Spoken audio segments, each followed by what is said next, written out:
کا ترشو پاگی کی اللہ تبارک و تعالی دا مشرکین حالت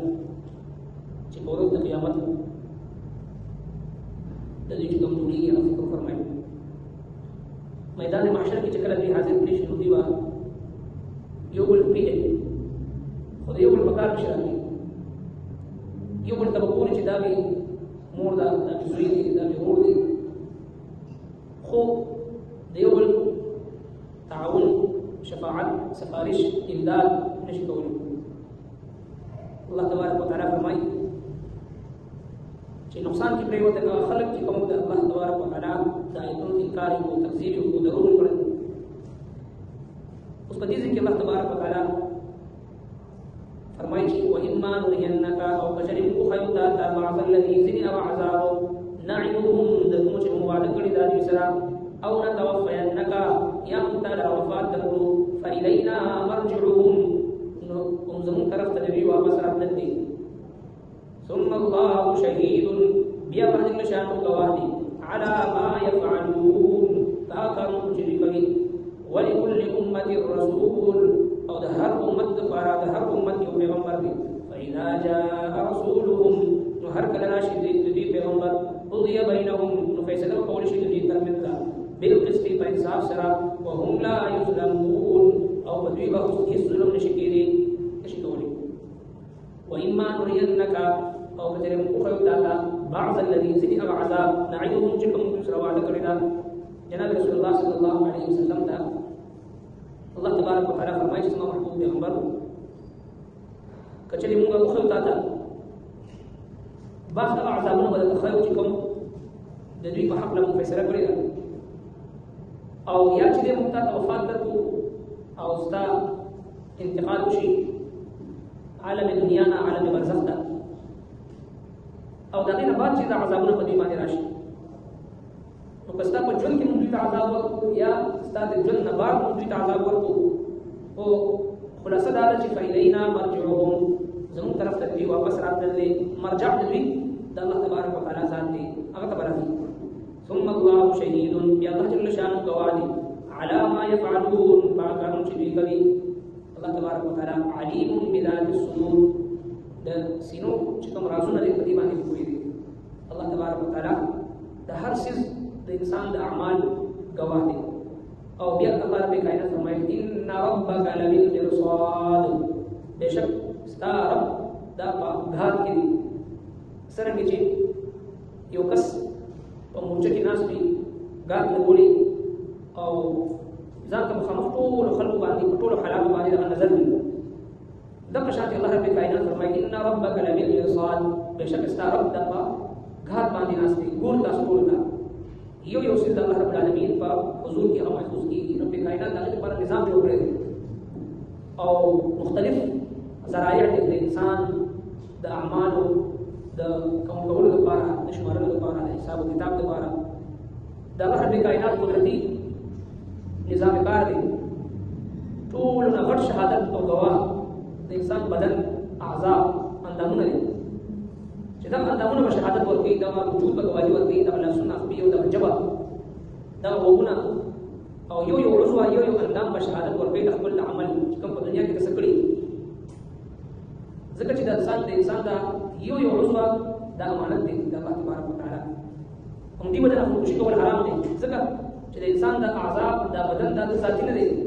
بلکې دا د الله تبارک وتعالى یو امانت دی چې یو مخصوص وخت لپاره الله جل شانه ته ورکړی دی نو لہذا الله رب کائنات بیا د انسان د مانیټرینګ لپاره مختلف انتظامات کړی دي چې د ټول نه غټ د چې کوم د باندې شاهد کو گواه دی د بدن دی یو عضو د باندې چې هغه نظر ساتي قیامت په ورځ الله تبارک وتعالى اليوم نختم على افواههم وخلو باندې موږ وګورئ وتكلمنا ايديهم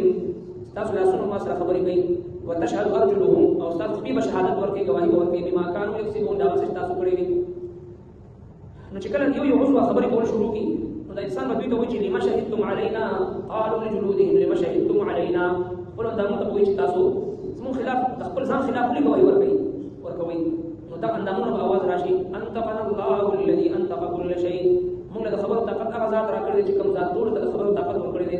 د جبه کې خپل څه جبه کې د خبرو صلاحیت الله تبارک وتعالى هغه پیدا کړي. یعنی د زناور سره غټ غټ جبه دي او د خبرو صلاحیت پکې نه د عام وخو په شان د جبه دا ټوکړه دا هم چې د وخو ټوکړه ده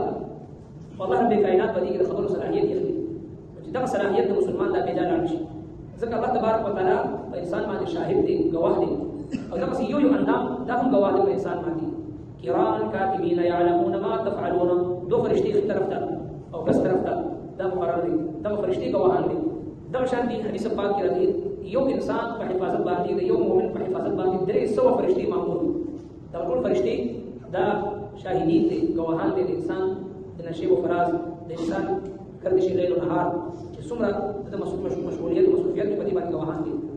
ثم الله شهيد على ما يفعلون. يا الله جل شانه گواه دې په کارونو چې دوی کوي. ولكل امه رسول، ولكل امه پیغمبر مقرر دې هر امه پیغمبر دي. فاذا جاء رسولهم چې کله پیغمبر دې راشي قضيه بينهم فیصله وکول شي په ترمنځ بالقسط په انصاف سره وهم لا يظلمون. په دې باندې ظلم نشي کېدی. د هر نبی د هر امت پیغمبر راځي د خپل امت کارګزاري وایي قیامت پر ورځ چې ما امت ته الله ستاسو دین رسول دې او ما د امت په جواب کې سره کړی څه جواب راغلی. او حدیث پاک کې راځي داسې انبیاء کرام راځي چې په سونو کال دعوت چلولې دي الله خو یو امتی به مسره نه داسې انبیاء کرام راشي چې هغه سره یو امتی وي او داسې راشي چې دوه امتیان ورسره ځکه فإنما عليك البلاغ وعلينا الحساب. الله دې کائنات کو محبوب پیغمبر کوي زما محبوب پیغمبر چې دا کافرانو ستانه ونی پریشان کېږي ما او ټکېږي ما تا باندې خلاف رسول دې دعوت کار او حساب کتاب دا زما کار. لہذا جناب نبی کریم صلی الله علیه وسلم په قیامت پر ورځ زموږ استاد او د امت او خلکو چې قرآن کریم پرېښی دی دا وایي شکایت وکړي د الله رب العالمین په حضور. سورة فرقان ذکر دی وقال الرسول يا رب إن قوم اتخذوا هذا القرآن مهجورا. ای زما ربا دا زما هغه قوم دي، دا زما هغه افراد د زما د امت چې زما قرآن ستا قرآن پرېښی دی. نن امت د الله رب کائنات قرآن کلام پرېښی دی. نن زموږ استاد فیصلې هغه د قرآن مجید مطابق نه کېږي. نن زموږ استاد د ماشومانو د سکول نصاب هغه د قرآن مطابق نه دی. زموږ استاد عدالتي فیصلې دا د قرآن کریم مطابق نه دی. زموږ استاد معاشي او معاشرتي ژوند اخلاقي ژوند دا د قرآن کریم مطابق نه دی. موږ تاسو باندې په تور حاکم قرآن کریم دا مقرر نه دی بلکې اخیار طریقې باندې موجود کولې کېږي. دا ولې قیامت پر ورځ نبی کریم صلی الله علیه وسلم بشکوه کوي وقال الرسول يا رب ان قوم اتخذوا هذا القرآن مهجورا. دې قوم ستا کلام پرېښی دی الله د الله جل شانه په حضور شکایت کوي. هر یو فن هر یو جبه اغیار جبه موږ زده کړه هغې کې ګولډنلیست شو هغې کې چې موږ ډګریانې واخیستې